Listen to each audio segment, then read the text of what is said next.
like to now move on to Nandini Dutta, who'll be talking about her chapter called Reworlding the West in Schooling, an Australian case of global citizenship education. Thank you, everyone.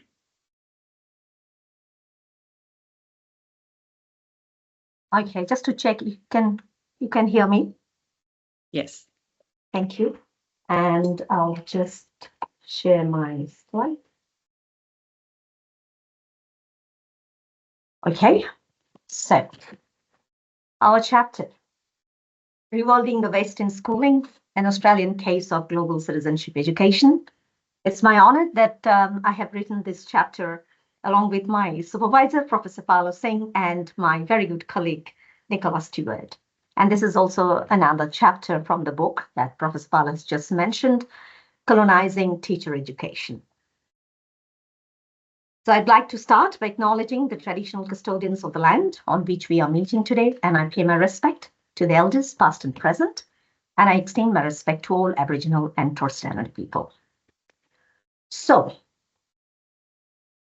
in our chapter, we have used three concepts by Spivak: subaltern, sanctioned ignorance, and marginality, to think about what topics are considered too sensitive to be included in global citizenship education, mainly through HAS curriculum.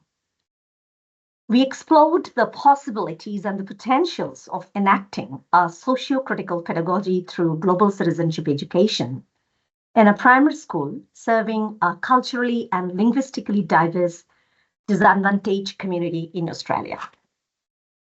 Now, Spivak, Gayatri Chakravorty Spivak. I don't know, I'm from my very, the time I started reading about her, I got very much connected with her because she's from my country. She's an Indian, and she's Chakravorty. I'm also Chakravorty, like Madam's name. So she's a Brahmin, in Indian caste, Hinduism caste. And then, so maybe those were the reasons why I got so much interested to read more and more about her. So yes, Spivak, a prominent post-colonial scholar who argues for the importance of using Western theories and pushing at the margins of those theories, deliberating, mistranslating these theories.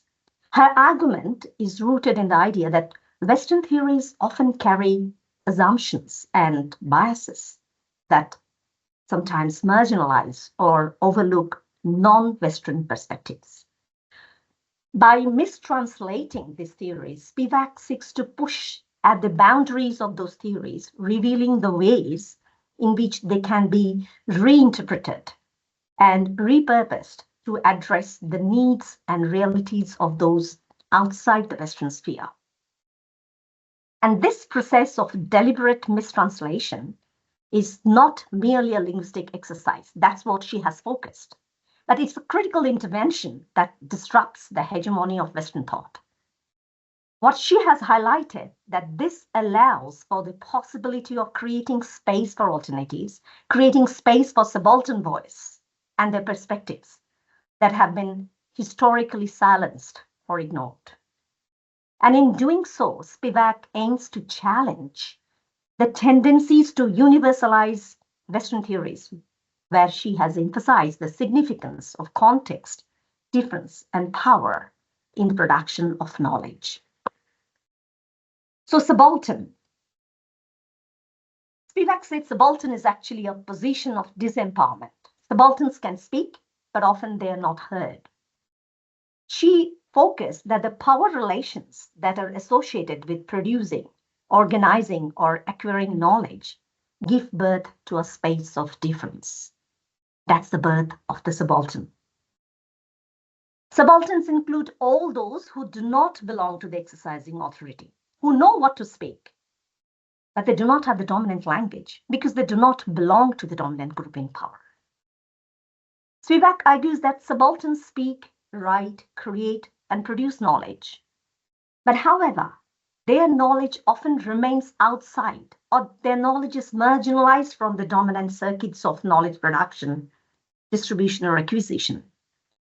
Although the subalterns are identified as part of knowledge construction process, but their identification has occurred without their involvement or agreement. And thus subaltern knowledge is translated, or we could say appropriated or colonized, to become part of the Western or Euro-imperialist knowledge system. And this ignorance gets sanctioned because the subaltern's position removes them from the dominant knowledge production and circulation processes. So Spivak uses the term sanctioned ignorance to describe these silencing practices, where the marginalized continue to be marginalized, often in the forms of care. And in educational context, what I have seen through my research is that this process of sanctioning ignorance, unfortunately, limits teaching practices and production of common or shared knowledge.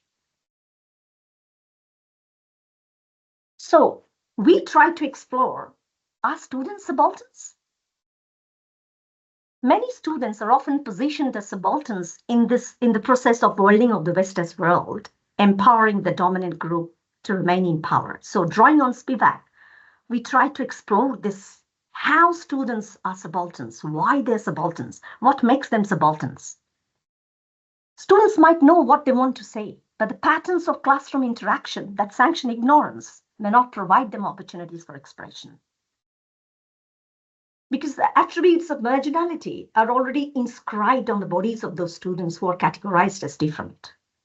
And then this difference is equated with deficit or lack. But on the other hand, our dominant curriculum discourses speak of inclusion and catering for difference. So what we try to explore is how these subalterns are created and what we could do to reposition these subalterns.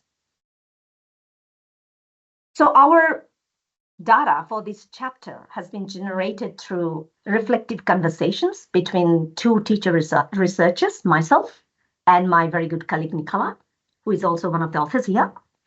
And we reflected on my experience of teaching, as you could see here, Malala, to my refugee students. And yes, it is an eye-opening experience. I still remember the day when I was a teacher, new to, in this country. And yes, I'm also from a different country, and I started my teaching here, and I was teaching in the intensive language center of a school. So my students were all 99% were refugees. And the day came in the staff meeting when one NGO professional, she came to our institute to help us to assist in developing pedagogy of how we could integrate global citizenship education in our curriculum. And she showed us this book, Malala, and asked if anyone is interested to teach this book. Now, in our school, as our school, was having students mostly from disrupted backgrounds and including many from refugee backgrounds. So we were super cautious about students' safety, their emotional safety. So we were always very much careful about the content that we are going to teach. So it should not trigger their emotions or their past. So though I agreed, that day, I don't know what happened to me. I was the only one to raise hand and said, yes, I could do that. But, my class was only of refugee students. So obviously, I was required to go through a series of meetings with my principal, with our leadership team, along with the professional, NGO professional. And it has been advised to me that I have to, I could not show some of the images there. I had to omit some of the content there because we were all very much concerned about emotional safety of our student. And then the day came when I introduced that book to my students. And the first thing that I did was showed the cover page, which you could see on the slide. And one of my students here, who generally used to be a very quiet, calm and quiet girl, very new to Australia at the time, she jumped in joy and she said, Miss, she's from my country. And that's the start. Students started talking about the story, bringing their own stories there. They're not scared of the guns. They were telling me that, Miss, my father used to have a gun at home to save us from Talibans. So they know it. They lived with it.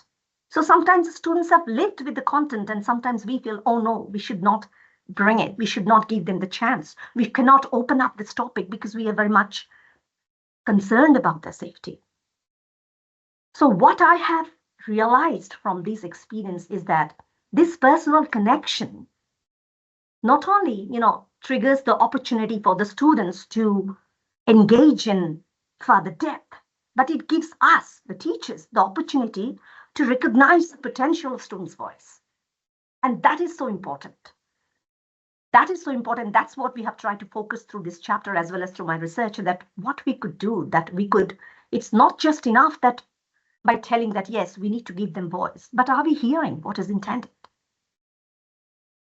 So our reflective conversations reveal that speaking and listening positions may influence the selection, organization, and dissemination of the curriculum content, especially in global citizenship context, because often we are very much hesitant to bring in global citizenship education concepts because we think that these are very contentious, contradictory issues. So yes.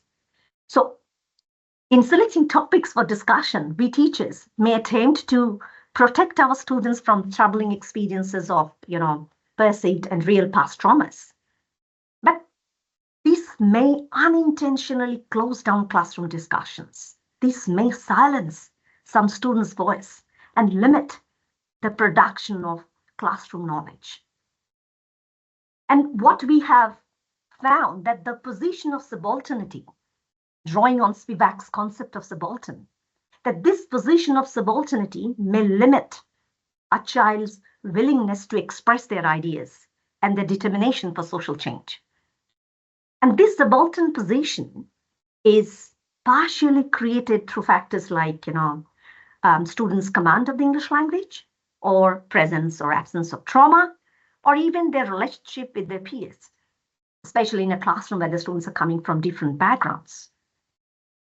And further, this position is maintained through the social positioning of the adults involved.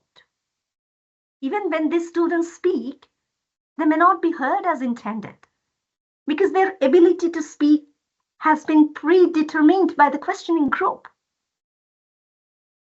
So the imposed marginalized status of the students make them subalterns. When the students speak, teachers, sometimes we teachers, see them or hear them as students from traumatic backgrounds.